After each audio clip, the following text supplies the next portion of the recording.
Do capítulo 4, versículo 1, João recebe a visão. Até o capítulo 4, você tem a parte histórica do Apocalipse. E o Apocalipse ele é dividido em 3 partes. A parte historicista, que é a parte que João estava vivendo. Ali ele estava exilado na ilha de Pátimo. Então o Senhor vem e fala: João, escreve as coisas que vês, as coisas que são, ou seja, agora, e as que serão depois dessas. Então o Apocalipse ele vive de 3 partes. As coisas que João estava vivendo no seu tempo, que vai até o capítulo, antes do capítulo 4, versículo 1, até o capítulo 3 inteiro, que vem as 3 igrejas da Ásia. Aquilo é literalmente a perseguição de 10 dias, quando Nero mata os cristãos e etc., Domiciano, e tudo isso vai até o final do capítulo 3. As coisas que João estava vivendo. Mas depois, no capítulo 4, o Senhor vem dizer assim: agora escreve as coisas que vês. O que João estava vendo. E aqui no capítulo 4 ele vai falar das coisas que ele vê.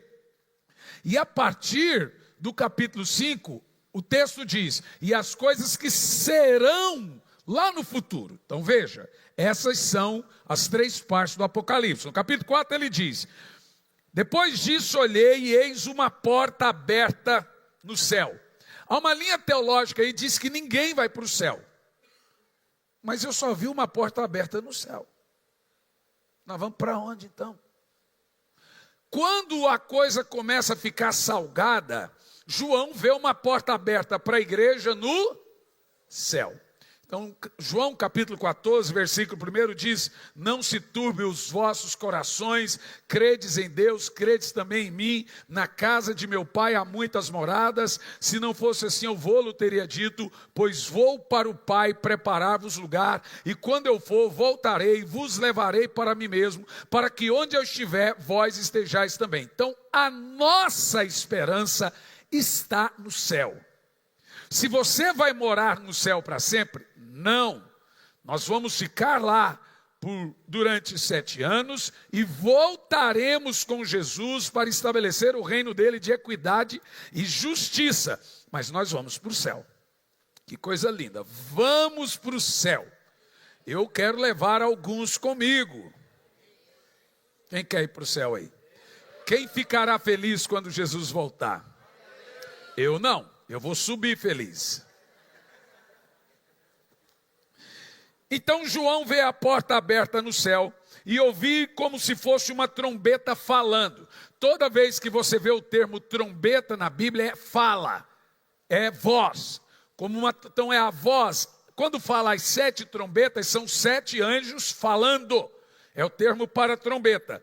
E diz assim, ó: aquele que tem ouvido, ouça o que o Espírito diz às igrejas. Aqui no versículo 21 do capítulo 3. Mas depois disso olhei e vi que estava aberta uma porta no céu, e a primeira voz que eu vi era como de uma trombeta falando comigo, e diz: vou te mostrar as coisas que vão acontecer após isso. Então, antes disso é tudo primeira era. Agora, depois disso é futuro. É aquilo que a gente chama de apocalipse futurístico. Isso está muito claro aqui no Apocalipse. No entanto, nós começamos o capítulo 5 assim, ó, verso 1. E vi o que estava sentado no trono, um livro, escrito por dentro e por fora, selado com 7 selos. Era o modelo dos pergaminhos. E os selos era a marca de um rei. Então ele pegava o anel ou uma moedinha e vinha e selava com a cera quente, mostrando que era dele, só ele tinha aquele selo. Aqui nesse livro, o selo do Rei dos Reis está ali, esse livro selado. Como que se abria? Você tinha que quebrar o selo de cera, você vinha e quebrava o selo. Os pergaminhos tinham um. Esse livro do Senhor tem 7 selos. E aqui nós vamos entender em que fase estamos hoje. Senhoras e senhores, preste muita atenção. São 7 selos. O retorno de Cristo, ou a grande tribulação, é a partir do 6º selo. E o retorno de Cristo na 7ª trombeta. No 7º selo, Quando abre os 7 selos, começa a tocar as 7 trombetas. Jesus volta literalmente na 7ª trombeta, entendeu? 6 selos. No 7º selo, começa a tocar 7 trombetas. Na 7ª trombeta, Jesus volta. Onde começa os 7 anos de grande tribulação? No 6º selo. Já vamos ver isso. Então, em que fase nós estamos agora? Isso é muito poderoso. Vamos aqui no capítulo 5, versículo 1. Vi à direita do que estava sentado no trono um livro escrito por dentro e por fora, selado com 7 selos. Começa no capítulo 5 a narrativa desse livro com 7 selos. No capítulo 6 vai falar detalhadamente de cada selo. E assim, é para não deixar dúvida nenhuma da fase que a igreja vive hoje, qual dela nós encontramos e o que vem adiante dentro do plano apocalíptico e profético que nós temos aí nos próximos dias. Capítulo 6, versículo 1. Vi quando o cordeiro abriu um dos selos. Então ele começa a quebrar os selos. A ideia é o seguinte: o cordeiro e o leão é a mesma pessoa. Morreu como cordeiro, voltará como leão. Mas quem abre os selos é o cordeiro. Quem toca as trombetas é o leão. Ele brada, ele é o leão, o rugido. Mas é ele que abre os selos. Veja, o cordeiro é digno de abrir os selos. A personalidade humana do Senhor. A personalidade divina, 100% homem, 100% Deus, o leão. Percebe ou não? Legal isso, né? A partir do verso 1, e vi que o cordeiro abriu um dos selos, e vi como se fosse um barulho de trovão, e um dos 4 animais dizendo, vem e vê. Verso 2, começa a abertura dos selos. E os 4 primeiros selos conhecidamente, todo mundo sabe, é quando começa a cavalgar 4 cavalos. Já falei sobre os 4 cavaleiros do Apocalipse, e alguém pode dizer, mas eles só não vão cavalgar na tribulação? Também, mas eles já estão cavalgando. Sério, pastor, os cavaleiros do Apocalipse já estão cavalgando, na verdade, já estão galopando. Então aí que é um ponto interessante. Vamos ver isso. E se você pegar Mateus 24, sobre o princípio de dores, vai casar muito com essa abertura dos selos. Tremores de guerra, terremotos, perseguição aos cristãos, tem muito a ver com esse texto aqui. Diz assim, ó. E vi, eis que um cavalo branco, que nele estava sentado, um cavalo branco, e o que nele estava sentado tinha um arco. É importante que tem gente que confunde esse cavalo branco, que alguém que está em cima dele, que também está vestido de branco, confunde com Cristo. Mas na realidade Jesus vai vir num cavalo branco, mas ele não tem um arco, ele tem uma espada. E ele não está vestido de branco, Jesus está vestido de uma veste vermelha, que não é mas é salpicada de sangue. Quando a gente fala de veste vermelha, eu estou querendo dizer que essa veste é vermelha, porque Jesus estará vestido, diferente dos anjos e dos santos, com uma veste que ele está guardada, representando todos os mártires. Então Jesus não voltará vestido de branco. Agora, então, quem é esse cavalo branco? E quem está sentado sobre ele tem um arco. Diz o texto aqui, ele saiu vencendo e para vencer. Não diz que ele vai vencer. Esse cavalo branco representa uma ideia e uma pessoa. Quando a Bíblia Sagrada fala do anticristo, ela fala do espírito do anticristo, que ela também fala da operação do erro, mas ela também fala da pessoa do anticristo. O espírito do anticristo é diferente da pessoa do anticristo, apesar de ser o espírito do engano. Anticristo é aquele que faz oposição a Cristo. O apóstolo Paulo diz que ele já estava em operação naquela época. É o espírito da mentira, do engano. De acordo com Romanos capítulo 1, a partir do versículo 18, do céu se manifesta a ira de Deus sobre toda impiedade, toda injustiça do homem, daquele que detém a verdade, troca a verdade pela mentira, confunde. Então, o apóstolo Paulo chama isso de operação do erro. É aquele que inverte a verdade e troca ela. Você pensa que é verdade, mas é mentira. E essa operação do erro é uma disposição mental ideológica. E isso Paulo fala que vem do greco-romantismo. A cultura que vem desde a época dele, você sabe, explode de uma maneira terrível na Revolução Francesa e cultura o mundo com toda a anarquia e pensamento diabólico, hedonista, o mais existente possível. Na época de Paulo já existe. Vocês entenderam que quando Paulo escreve a maioria das suas cartas, ele está morando em Sencreia, 16 quilômetros de Corinto, principalmente a carta aos romanos não é bem aos romanos. Ele escreve a carta aos romanos, mas com a cultura que ele conhecia dos Corintos, greca, ou da Grécia. Então ele está de frente à estátua de Apolo, e é baseado naquela cultura greco-romana que ele escreve. E a estátua de Apolo era o símbolo da masculinidade, ou o contrário disso. E aí agora o apóstolo Paulo, nos ensinando essa questão cultural, ele deixa claro uma coisa: o espírito do anticristo já está em ação.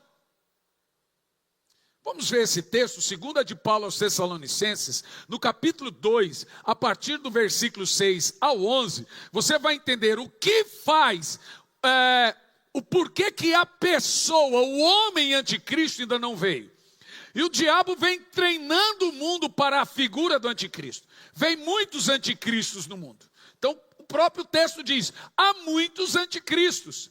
Mas a figura, o homem anticristo, a pessoa anticristo que vem com toda a eficácia de Satanás, está reservado para os 7 anos de tribulação. E diz assim, agora vocês sabem o que detém. Detém a pessoa. Agora ele fala sobre a pessoa e o espírito, para que ele seja revelado ao seu tempo.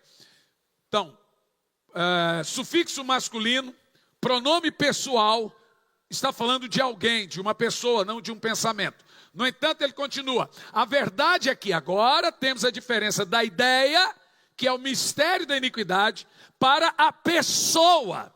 A pessoa no verso anterior, vamos lá.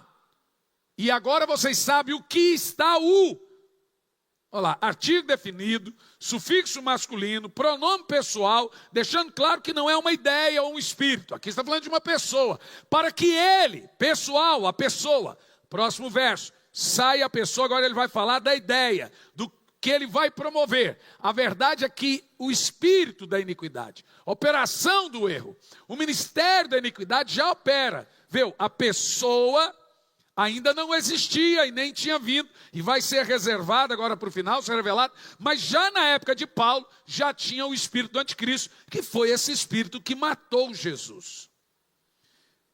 E ele diz assim, mas resta que seja afastado aquele, agora é outra pessoa, que detém a pessoa do anticristo. Olha que interessante, o espírito do anticristo já existia, que é o espírito da mentira. E só tem uma coisa no mundo que faz oposição ao espírito da mentira, o espírito da verdade, que é o Espírito Santo. João capítulo 16, versículo 9. João capítulo 14, versículo 16 e 17. Fala que o Espírito Santo é o espírito da verdade. E esse espírito da verdade está na igreja. Então, a igreja está na terra, o Espírito Santo está na terra, e é ele que detém a revelação do anticristo. Voltando ao texto anterior, sabendo que a pessoa do anticristo ainda não foi revelado, porque o Espírito Santo está na terra, mas ele será tirado. Veja, ele ainda não está na terra, porque ele detém a pessoa do anticristo. Enquanto o Espírito Santo estiver na terra, o homem anticristo, o espírito maligno, com toda a eficácia do diabo, não será revelado. No entanto, continua. Então, quando o Espírito Santo for tirado, será revelado o homem, o perverso, a quem Jesus matará. Ele não vai matar a ideia, porque a linha teológica é que não tem a pessoa do anticristo, está falando só do Espírito. Não, ele vai matar a pessoa. Quando o Espírito Santo for tirado, ele é tirado porque a igreja é tirada. O Espírito Santo não mora em parede, ele não mora em cachorro, em bicho, ele mora no crente. Se o crente é tirado, ele é tirado. Ele sai junto com a igreja. Na realidade, é ele que arrebata a igreja. Ok? Você entendeu isso, essa parte. Voltando para o livro do Apocalipse, esse cavalo branco com arco não é Jesus e nem a pregação do Evangelho. Esse representa, em primeiro plano, o espírito do anticristo. E o espírito do anticristo vem antes da figura, a pessoa do anticristo. Por isso que ele saiu vencendo. O mundo jaz no maligno, culturalmente diabólico. Mas, e para vencer, como a pessoa do anticristo.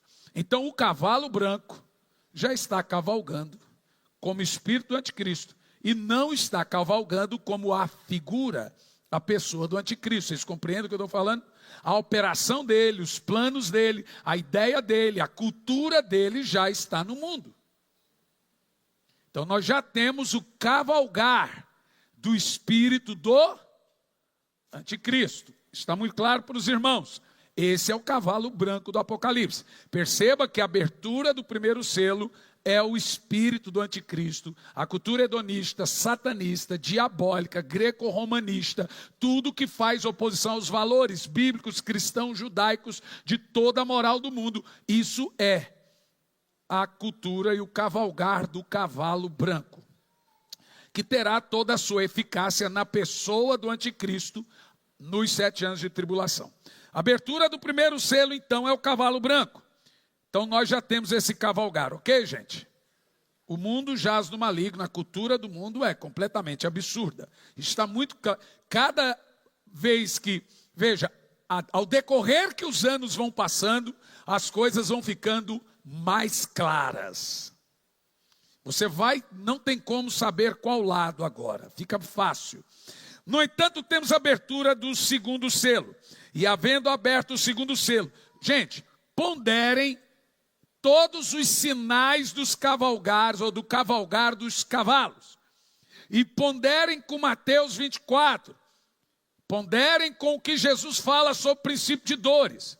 E vamos analisar em que fase nós estamos. E vi, aberto o segundo selo, ouvi o segundo animal dizendo, vem e vê.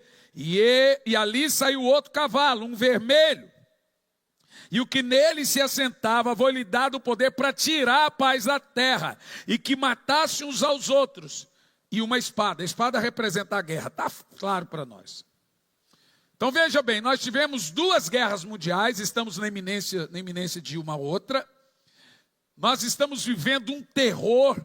Veja, o mundo nunca teve paz, inclusive aquela parte ali da União Europeia. E a União Europeia é marcada com sangue desde quando saquearam o imperador dentro do Senado, Júlio César. Os próprios senadores esfaquearam. Então aquilo ali foi banhado com sangue. Então é um imperador romano assassinado atrás do outro, Calígula e Júlio César. E gente, aquilo não tem paz. Aquilo é sangue do início ao fim. Se odeiam, um país odeia o outro, é uma coisa terrível. Isso é histórico. Isso é endêmico. Nós precisamos entender que esse cavalo vermelho, que é o que produz guerras, Jesus não disse isso lá, que iriam ter guerras e rumores de guerras, Mateus 24. Como nós podemos dizer que o cavalo vermelho vai cavalgar só na tribulação? Vai, ali vai ser, ou seja, multiplicado o que vemos hoje, é evidente, mas ele já está cavalgando. É esse cavalo vermelho que tira a paz do mundo e promove guerras. Que fase nós estamos hoje? Quarto, e saiu outro cavalo, né? Esse é o segundo, né? Verso 5. E havendo aberto o terceiro selo, ouvi um terceiro animal dizendo: vem e vê. E olhei e eis um cavalo preto. Então temos o branco, que é o espírito engano do anticristo e futuramente a figura do anticristo. Temos o vermelho, que é o que tira a paz e promove guerras e destruição no mundo. E agora temos o cavalo, verso 5, o cavalo preto. O que o cavalo preto representa? Diz assim: o cavalo preto, o que estava sentado sobre ele tinha uma balança na mão. E continua: e ouvi uma voz do meio dos quatro animais dizendo: uma medida de trigo para 10 denários. Isso aqui é a figura da época medieval, das pessoas quando estavam com fome, pegar só um pouquinho, toma um pouquinho para você. Foi o que José fez nos 7 anos de fome. Então aqui, ó, só uma medida de trigo é um punhadinho. Com isso você faz o seu pão do dia. Ou seja, é um período de fome, desabastecimento, escassez de alimento, miséria. Então o cavalo preto, ele traz o que na terra? Crises, desabastecimento e miséria. Nós já tivemos muitas recessões. Na época mesmo de Napoleão, a Europa só comia batata. Mas elas serão intensificadas à medida que se aproxima o retorno de Cristo. O desabastecimento, a pobreza e a miséria vai aumentar. Hoje nós temos no mundo, desde a pandemia, ela atenuou esse negócio.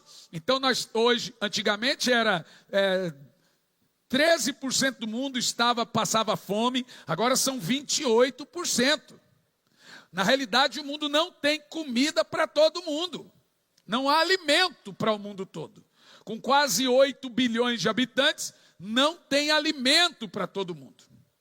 Essa é que é a verdade. O cavalo preto é o que destrói. E aqui é interessante que diz assim, que ele tem autoridade para trazer recessões financeiras, para trazer desabastecimento, para quebrar os países, quebrar as economias dos países e fazer com que tudo seja contadinho e sob medida. Senhoras e senhores, Jesus usou esse termo lá em Mateus 24, falando: e haverá fome.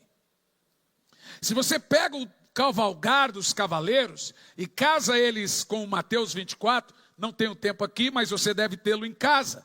Você vai perceber que nós estamos exatamente nas fases que Jesus chama de dores de parto, princípio de dores, que ele usa como exemplo.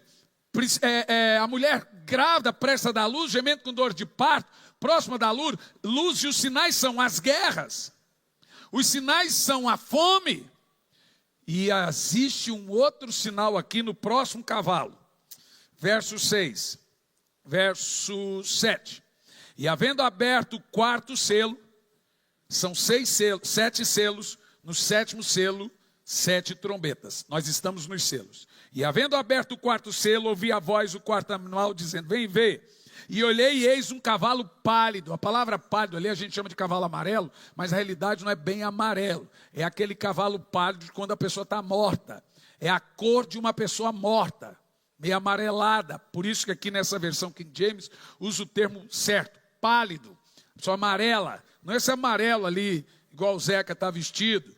É mais, vai parecer com a cor dessa cadeira aí. Eu não sei se eu estou daltônico, mas é uma cor de sem sangue. Cavalo pálido. E aqui que está um negócio interessante. Quando eu assisti, um camarada perguntou: por que sua igreja é preta? O preto representa a morte. Eu falei: e a sua que é amarela?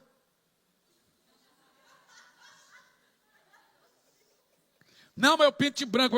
O anticristo vem montado num cavalo branco, vestido de branco. Não, mas de vermelho. Pois também. Me diga qual cor é espiritual que eu pinto, irmão. Parou de falar, não quis mais conversa comigo. Você é besta. E assim disse, ó, esse cavalo pálido, ele, olha que coisa interessante, eis um cavalo pálido, e o nome dele estava sentado, se chama Morte. O que esse cavalo traz? Poderia ser o vermelho também. O vermelho também traz morte, mas ele é diferente. Você vai entender que coisa assustadora.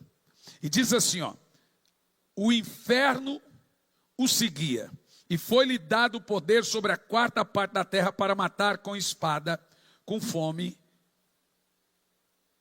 e com morte e com animais. E aqui também está o termo pestes.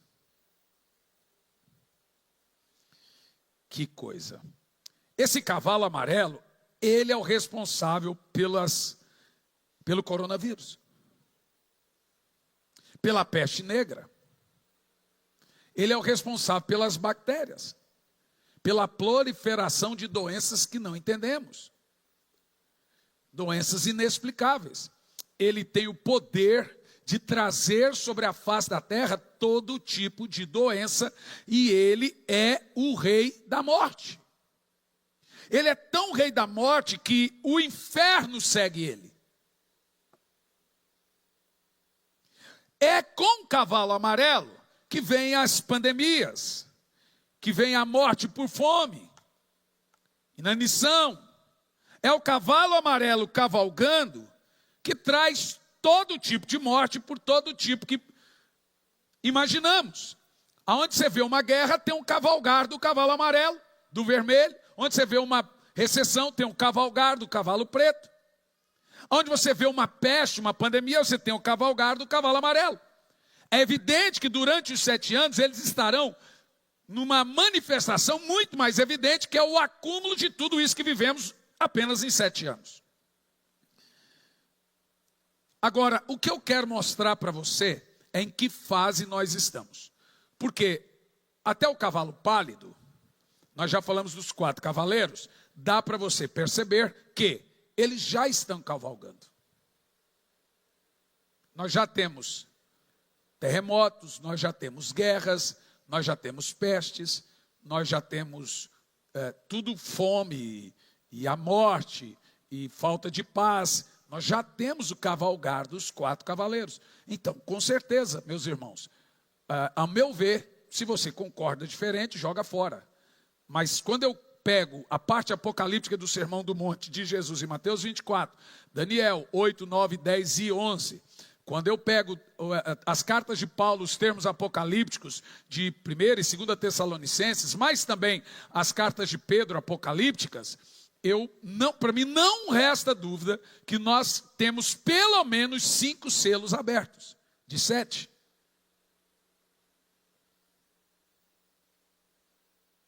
Vou te mostrar isso aqui. Abertura do 5º selo. Quando ele abriu o 5º selo. Aqui que é uma coisa fantástica. Vi debaixo do altar as almas dos mortos. Aqui o 5º selo mostra a perseguição aos cristãos. Olha que coisa. Os 4 selos são os cavalos do Apocalipse. O 5º é uma perseguição. Mas quando vem a perseguição e depois de quê? Vejamos isso aqui. Eu tive que fazer uma anotação. Nem tudo a gente consegue ter de cabeça. Então, algumas a gente anota.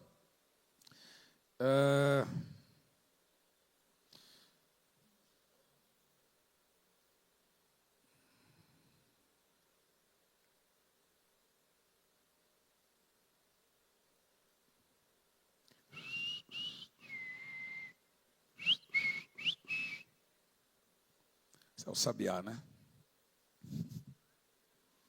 O sabiá cantando no Jequitibá. Atos capítulo 5, versículo 12, no verso 12, eu quero te mostrar uma sequência aqui do 5º selo. Que coisa interessante.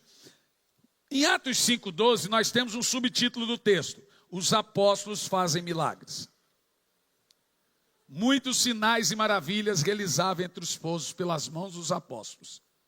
E todos os que creram costumavam reunir-se em comunhão junto ao pórtico. O que nós temos aqui? A sequência de um poderoso avivamento, que foi Atos 2. Alright? Ou seja, até o capítulo 5, você tem só morreu. Qual é a fase? 20 e poucos anos. Entre o tempo de Atos 2, o derramar do Espírito, a prisão de Paulo, nós temos aí quase 50 anos. Então Paulo já foi preso idoso.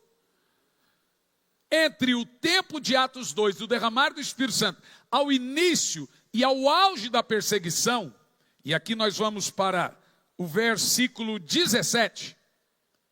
Olha lá, verso 17. Então o sumo sacerdote e todos seus correligionários, membros do partido saduceus, foram tomados de grande inveja. O que nós temos aqui? No verso 12, os apóstolos fazem muitos milagres. Verso 17, a prisão dos apóstolos. Qual a sequência que nós temos aqui? Atos 2, avivamento. Pentecoste, o poder do Espírito Santo. E eles vão por todo o mundo agora e começam a pregar. Desde Jerusalém, Judeia, Samaria e aos confins do mundo. Ninguém segura esse povo. As multidões o seguem. O apóstolo Paulo por várias vezes tentou ir para Roma e não conseguiu. O Espírito Santo dizia, não é hora de entrar na Bitínia. Não é hora de entrar na Panfilha. Não é hora de ir para Roma. Ele tentou. Porque não era a hora dele morrer. Mas quando chegou a hora, ele foi preso em Jerusalém, ele pediu, quero ser julgado em Roma. Aí o imperador, o governador de Jerusalém falou, você é louco? Eu ia te soltar aqui, mas lá em Roma você vai perder a cabeça. Ele falou, essa é a ideia. Por favor, fecha as portas, que eu não estou afim de dançar carnaval. Ah, mas que tem uma pequena ali. Agora, olha que coisa interessante. Não era a hora de Paulo morrer. Era a hora do avanço do evangelho. Quando chegou a hora, aí ele entrou no barco e foi para Roma. Porque agora Paulo não queria só morrer. Ele tinha que ganhar Roma. E como ele faz isso? Preso. O avivamento foi tão grande dentro do Império Romano. O Império Romano tinha mais de 1 milhão de habitantes. Olha que coisa. Foi tão poderoso que dos 14 bairros, 11 eram cristãos. Se você pegar proporcionalmente, eu fiz essa proporcionalidade, fui fazer os cálculos, nós estamos falando de 78% da cidade convertida. Paulo era um cara tão louco, que tentaram tirar ele da cadeia. Uma pessoa não entende, vamos tirar Paulo da cadeia. Então Lucas estava na casa de Priscila e Áquila, e foi tentar libertar Paulo, falou, vocês estão loucos? Minha hora agora é de ganhar os presos. Voltem para casa. Só pretorianos, que são soldados de elite, ele ganhou 14 mil. E o homem preso. A coisa foi tão poderosa em Roma que a saudação das cartas era o seguinte: todos os santos vos saúdam. Paulo dizia, inclusive os de dentro do palácio da casa de César. De quem que ele está falando? Ele está falando dos soldados, ele está falando dos aristocratas e ele está falando dos escravos. Então aquele momento era o momento de salvar todos. A coisa foi tão tremenda que tinha crentes que se vendia como escravo para poder ganhar os escravos. Você está doido ou não? Qual é o meu tempo agora? É momento de me vender como escravo. Diz a Bíblia que eles recusavam ser livres. Por quê? Cada um tinha uma missão. Você, o chamado é para cadeia, então vai preso. Seu chamado é de escravo, então vire escravo. Seu chamado é de soldado romano, então vire um. Que coisa. Quando eu falo sobre isso, como a igreja é perseguida, e aonde entra o avivamento nessa fase, eu me lembro do avivamento morável. Em 1400, início de 1400, Deus levantou um moço chamado John Hus. E John Hus é um pré-reformador que começou a pregar o que é hoje República Tcheca, antiga Praga, hoje é Praga também, o que é hoje República Tcheca ali. Ele começou a pregar sobre arrependimento e santidade e veio um avivamento sobrenatural. Savonarola em Florença. Só que John Hus começou a pregar contra a luxúria e ele partiu para um lado que foi perigoso na época, que é contra o clericalismo. Porque quando você prega o sacerdócio universal do crente, que ele tem acesso a Deus, que ele não precisa de ninguém para chegar até Deus, você está pregando contra papado. Aí você vai morrer mesmo. E agora John Hus começou a pregar. O que acontece? O Papa queima ele. Esse homem recebe um apelido de pequeno ganso, porque ele profetiza. Lutero, como também Savonarola profetiza, também foi queimado em Florença. E John Hus diz, hoje vocês queimam esse pequeno ganso, mas daqui 100 anos vai vir um enorme cisne, que vocês não vão conseguir queimar. Aí ele profetiza Martim Lutero. 100 anos depois, vem Martim Lutero. O problema é que todos os que ganharam, foram salvos, se arrependeram e receberam a palavra através de John Hus, se tornaram russitas e começaram a ser perseguidos. Através de John Hus vem um movimento chamado pietista, não é petista, é pietista. Pietistas é a turma de irmãos devotos à santidade, à vida de oração, a vida de fervor espiritual que a Igreja Católica era contra. E essa turma, onde se juntavam, eram perseguidos. E eles se tornaram milenários, centenários, né? Porque são os russitas, aonde iam eram perseguidos. Detalhe, quando eles chegam ali no norte da Alemanha, o que era antigamente Bavária, que é hoje Bavária, antigamente era Morávia, eles fugindo das inquisições e sendo queimados e assassinados, um conde chamado Conde Zinzeldorf, ele dá um pedaço de sua fazenda muito grande para esses russitas viverem em comunidade por causa da perseguição. Agora já estamos falando de 1700, pós-reforma. Nesse período pós-reforma, a igreja recebeu muita doutrina com a reforma, mas não recebeu fervor, e ela esfriou completamente. Esses russitas encontram descanso na fazenda do conde Zinzeldorf. Zinzeldorf já tem uma outra linhagem, ele é da linhagem pietista, crê na oração, crê na santificação, crê na busca por Deus. E aí o problema é que você junta ali esses russitas, eles eram crentes de tudo que é tipo igreja. Anabatista, presbiteriano, luterano, então cada um tinha um jeito de crer. Imagina a confusão que foi. Começaram a construir e viver suas comunidades, a coisa era tão grave entre os morávios, que um terminava o culto e ia para a porta da igreja do outro xingar o outro de herege. É mais ou menos o que a gente faz no Facebook hoje. É ou não é? Jogava pedra, seu herege, você vai para o inferno. E aquilo foi entristecendo tanto o coração de Zinzeldorf. E Zinzeldorf começou um período de oração, de madrugada, falando, Senhor, eu dei a terra para esses crentes, mas eles vivem brigando. Eles não se dão. Que raio de crentalhada é essa que serve a Deus? E assim, é o tal do roubar membro do outro.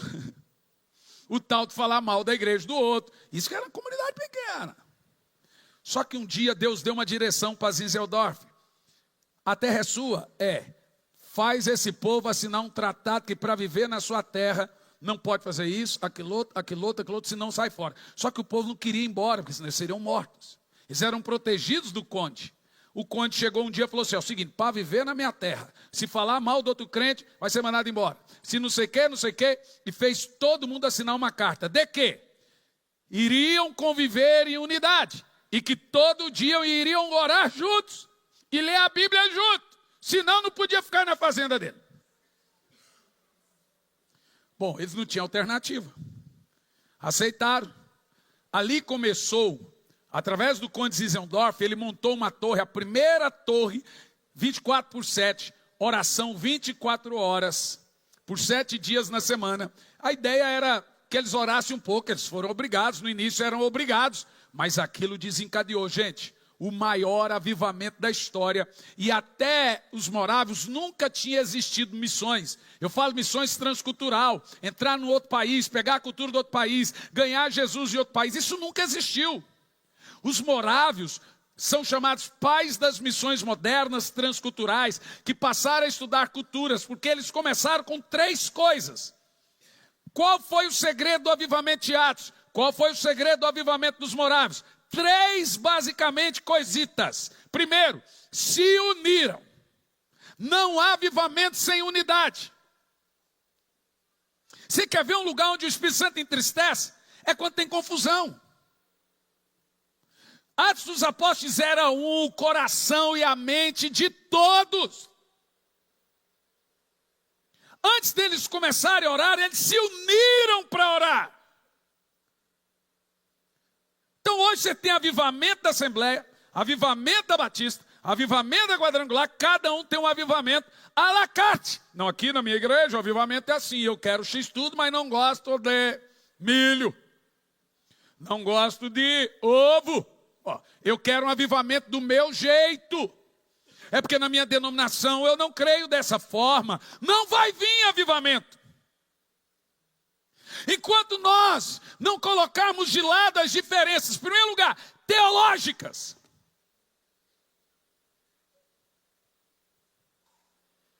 Estava pregando em Porto Alegre, veio uns irmãos. Ô, pastor, agora, eu amo tanto ouvir alguns pregadores, mas eu estava ouvindo o pastor David Show, e a minha igreja crê diferente do pastor Show. Será que ele é salvo? Irmão, eu queria avançar na mulher. Eu falei, você está falando do cara que ganhou a Coreia do Sul praticamente inteira para Jesus, só a igreja dele 1,5 milhão de almas, um cara que orava mais de 5, 6 horas por dia, e você já ganhou quantas almas? Eu não, talvez meu filho. Eu falei assim, como você chegou à conclusão de que você pode julgar se pastor Show é salvo ou não? É porque você tem uma ideia teológica, filosófica disso. Você sabe, o avivamento não vai vir. Uma pessoa quando se converte, ela não quer saber se você é calvinista, arminiano, taxista, se você é o que lá, sei lá, se você crê que Jesus vem antes, depois, no meio. Ela quer saber da cruz. Sabe, uma das coisas que o diabo pegou e jogou a igreja no meio da confusão e que virou Babilônia, uma é política. Ninguém se acerta mais. A outra é a teologia. Porque a teologia, ela só é bênção quando ela é regada de fervor. Senão é puro ego. Avivamento é teologia pegando fogo. O conhecimento, ele só será bênção para você se ele é acompanhado de uma vida piedosa de oração. Senão é puro ego. E a pessoa tem gente, só tem uma verdade no mundo. Existe a verdade e a sua opinião. Mas enquanto nós ficarmos, porque a sua igreja, porque isso, porque aquilo outro, e fazendo um videozinho para mostrar que o outro tem a verdade, você não vai vir avivamento. Não existe avivamento sem que a igreja seja unida. Na Colômbia, em Cali especificamente, as igrejas eram uma briga terrível, e o narcotráfico fuzilava pastores toda semana. Quando as igrejas se uniram e colocaram de lado as diferenças e brigas, o fogo veio.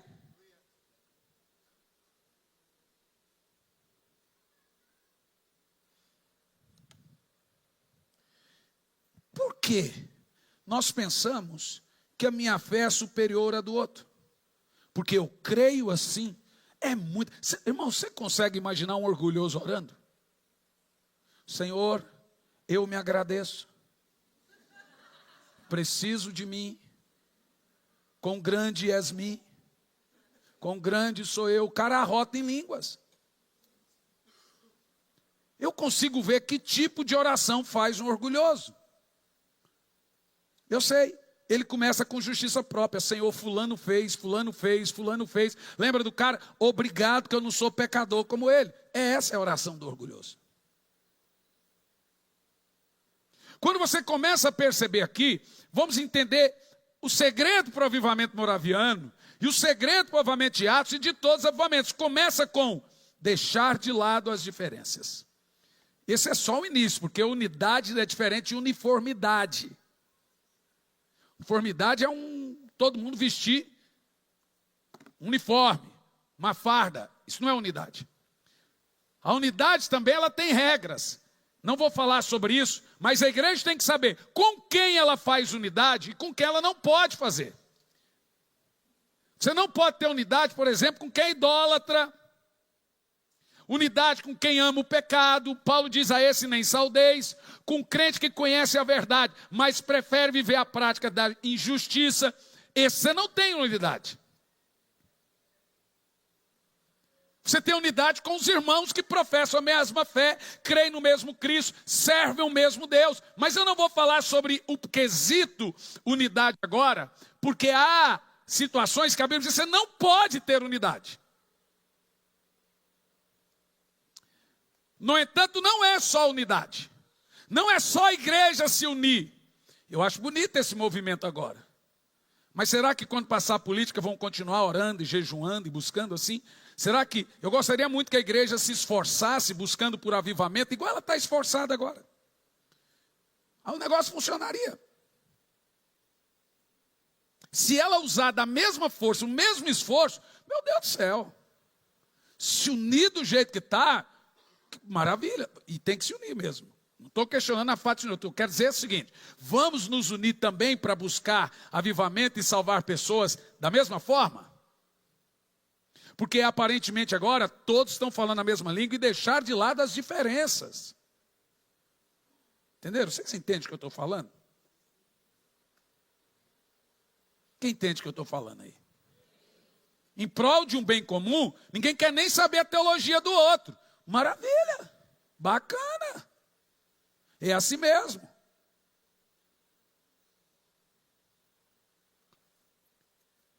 Agora, a segunda coisa que aconteceu no avivamento morável, era para ser uma coisa obrigatória, mas eles se reuniam para orar. Gente, foi 100 anos. 100 anos de 24 horas de oração. De onde John Wesley se converte? Vou te explicar, porque a terceira coisa, quando o povo se une, eles oram, e quando oram, vai ter uma terceira coisa que nós lemos aqui. A primeira fase do avivamento é o derramar do Espírito Santo. E agora esse povo orando tem uma outra e a mais radical de todas as fases, que aconteceu em Atos. Eles foram, obedeceram o ID, porque eles estão tão apaixonados pelas experiências que eles têm, que foi ali com os moravos em 1700, que eles começam a orar em línguas, profetizar. Nós temos muito relatos deles tendo visões de Jesus, tendo revelações, profetizando, e etc, e etc. E aí acontece um negócio tremendo. No final das contas, eles começam a se vender como escravos, igualzinho à Bíblia. Gente, é chocante. E agora John Wesley está dentro de um barco, desanimado, vindo da Geórgia, missionário na Geórgia, diácono da igreja anglicana, não ganhou uma alma, e o barco começa a afundar. Ele estava vindo como missionário, e um grupo de morávios estava indo como escravos. Eles se vendiam como escravos. E agora o barco começa a afundar. E enquanto o barco vai afundando, John Wesley fica com medo de morrer. E medo, era crente. Mas ele olha e vê uns irmãos orando em língua e cantando.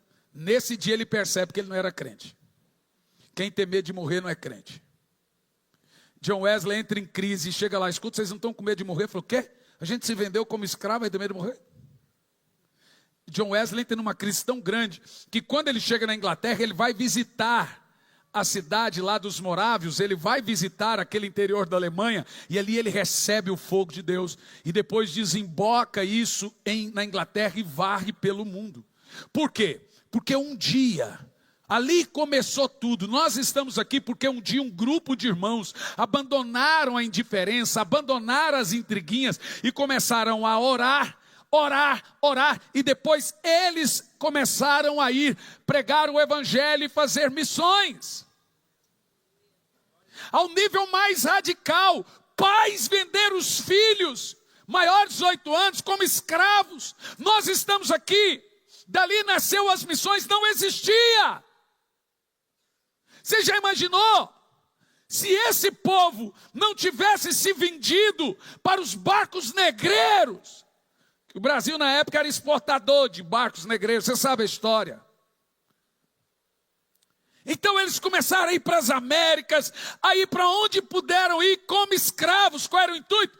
Pregar, senhoras e senhores.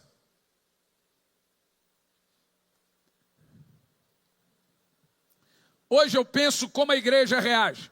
Vou falar pela minha amada esposa.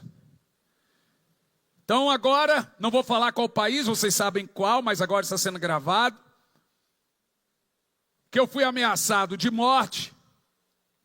Não aparece aqui, mataram 2 lá, jogaram o corpo no lixão, mandaram foto, não aparece que você morre.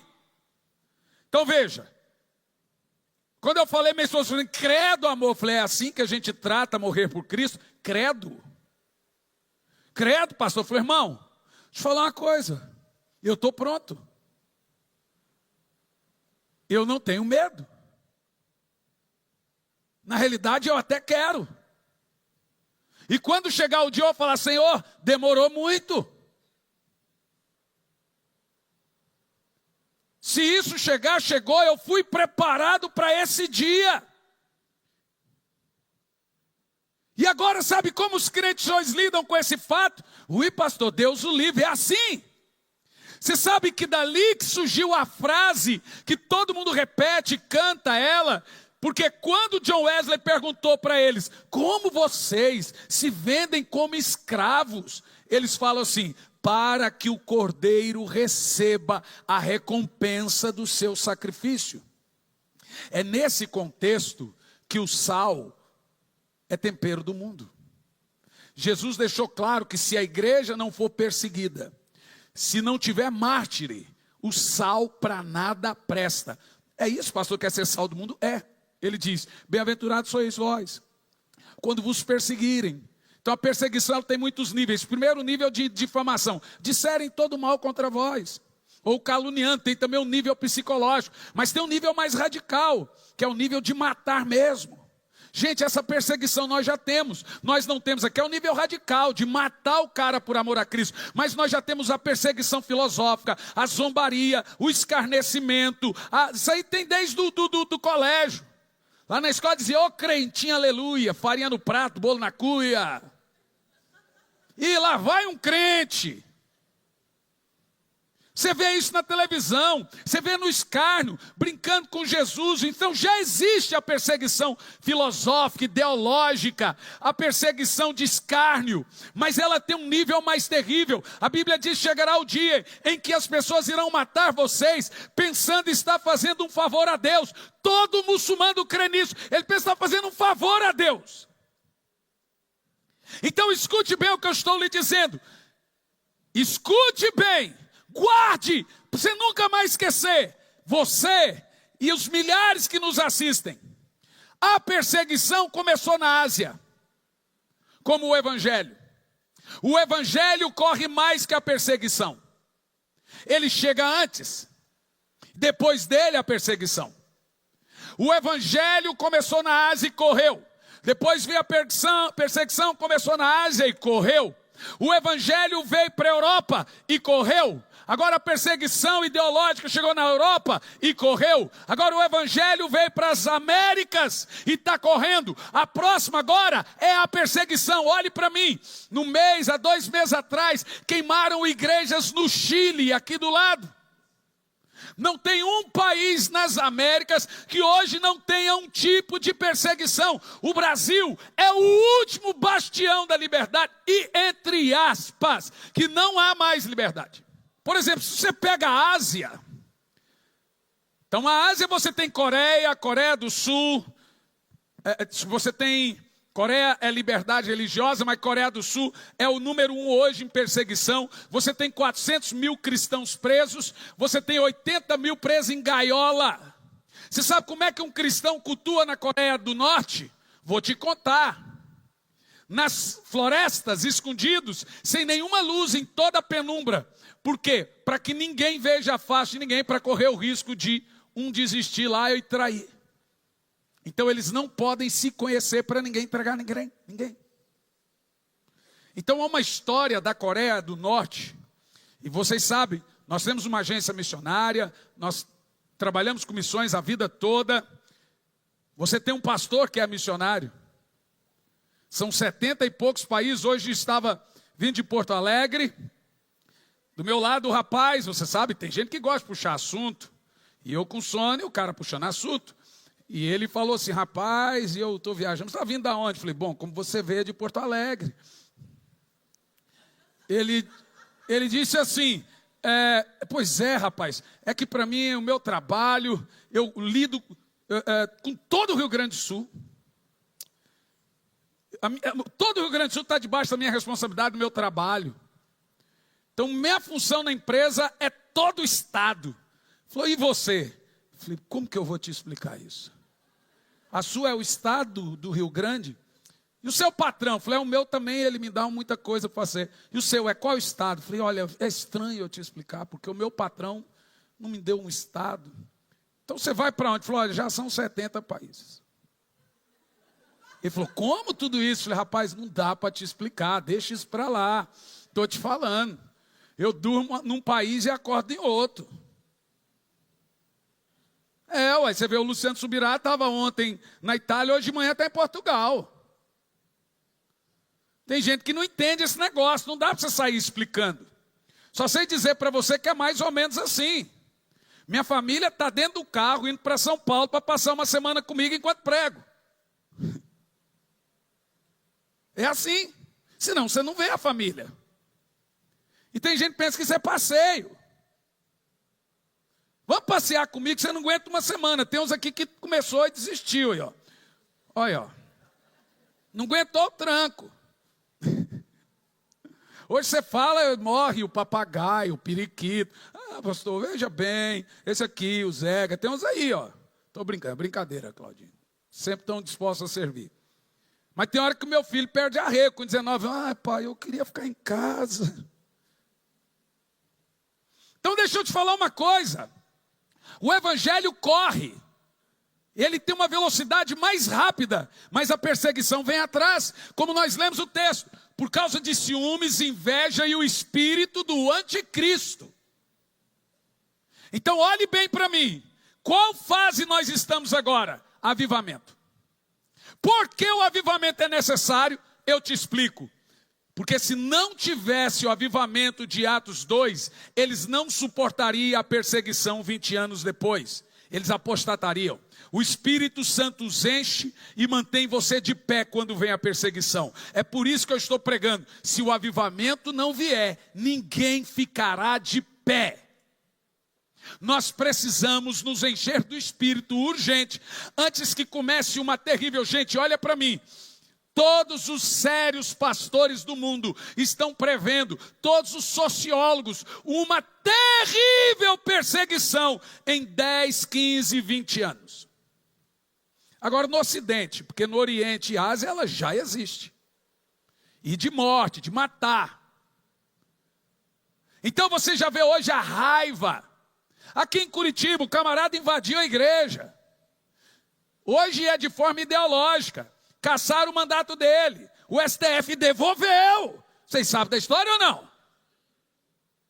Isso é o quê? Pandemia. Foi um ensaio. Ensaio. As pessoas não entendem que o espírito do anticristo já está em ação. Ou você busca Deus agora e se enche de Deus agora, ou você não vai ficar de pé. Essa frieza espiritual sua tem um nome daqui 10 anos: apostasia.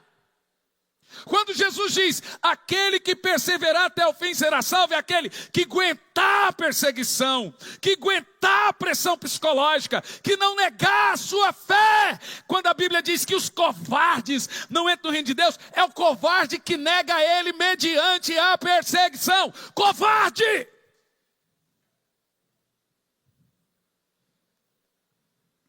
Ser fiel até a... Ser fiel até a... Então seja honesto. Quem não está pronto para morrer por Cristo hoje é porque não está vivendo com Ele. você tem uma experiência religiosa e não com Deus. Se você não aguenta suportar um copinho de cachaça, sair da cama para vir num culto, você acha que você vai aguentar um tapa? Você não consegue resistir o pecado, vai resistir perseguição?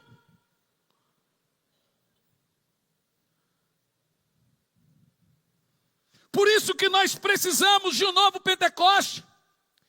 Porque aqueles que estiverem com fervor, nem o calor do fogo calou a boca deles. Precisamos do fogo do Espírito Santo. Senão não ficaremos de pé. Então em que fase nós estamos hoje? Pré, grande, extra, mega, ultra perseguição. Para que serve o avivamento? O avivamento é para você suportar. Eu não sei o que virá daqui 20 anos. Não é a minha mensagem. Como eu disse para o meu filho que estava pregando, falei, Jean, pregue avivamento. Porque é a mensagem que Deus nos deu. E depois disso, falei, não sei quem que ele vai levantar para falar sobre isso. A minha mensagem é de esperança, porque avivamento é de esperança. O Senhor vai te encher, seus filhos serão salvos, seus filhos serão profetas. Essa é a minha mensagem. Mas eu sei o que vem depois. Mas não é a minha mensagem.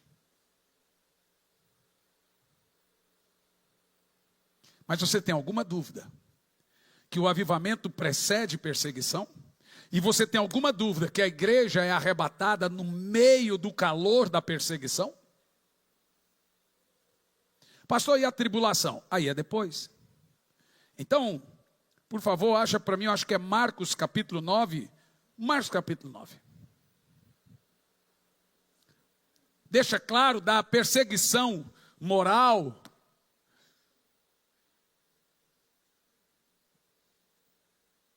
Marcos 9 alguma coisa, Jairo, vê para mim. Quando a Bíblia diz, bem-aventurados sois vós, quando disserem todo mal contra vós, vos perseguirão, o pai entregará o filho, vocês serão levados ante os governadores, por causa da minha causa. Começa aquela perseguição,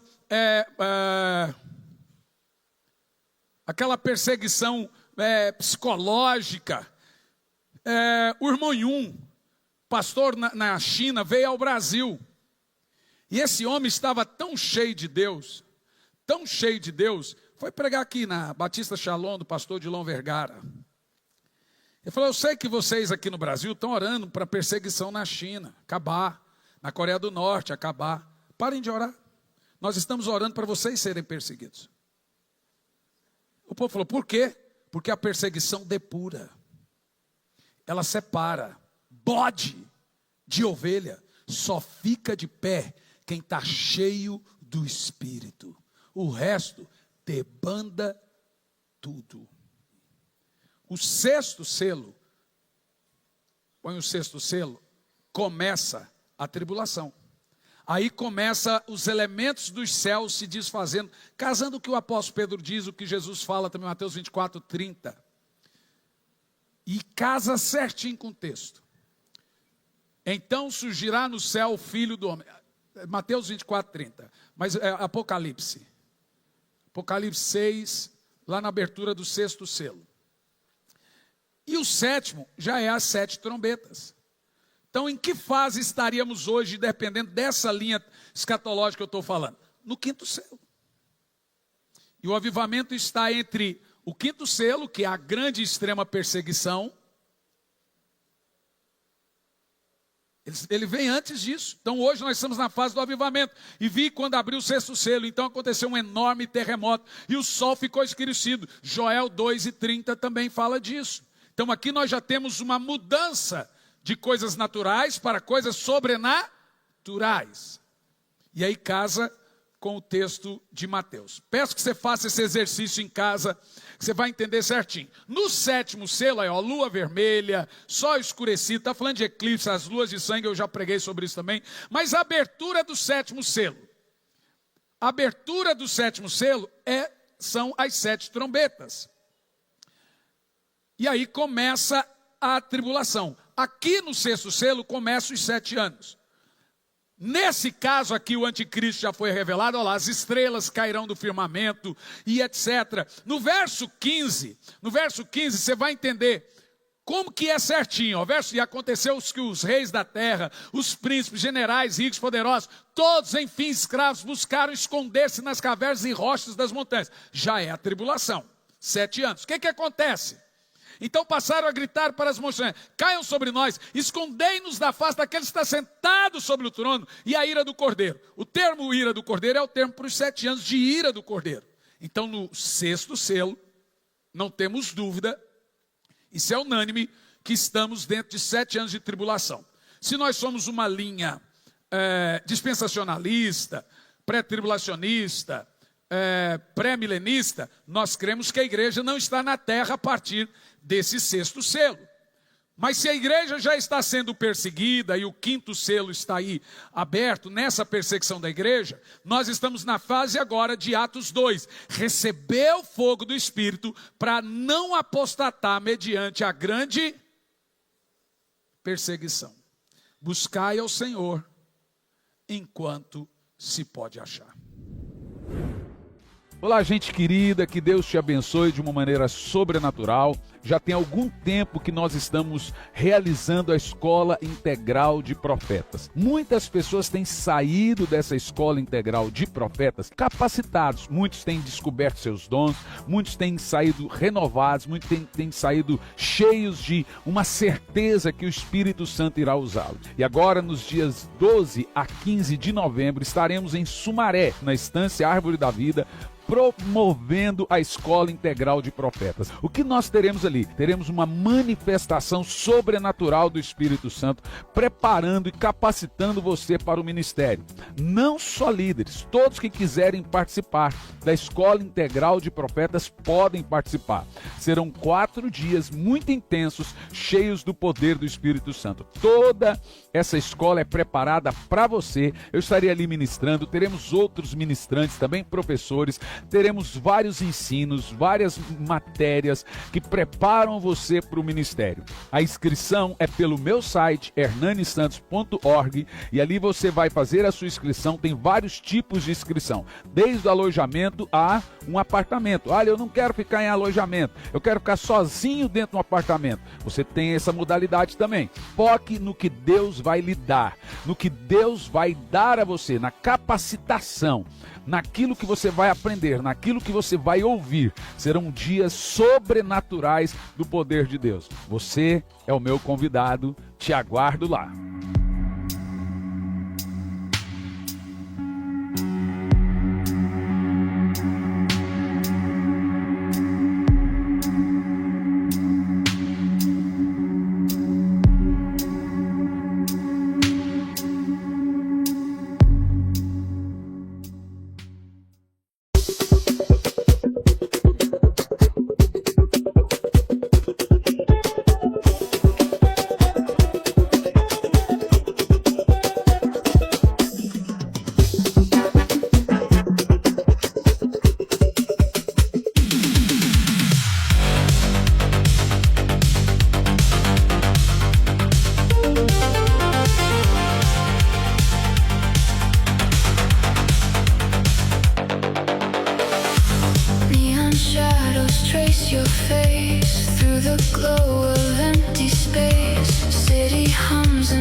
In the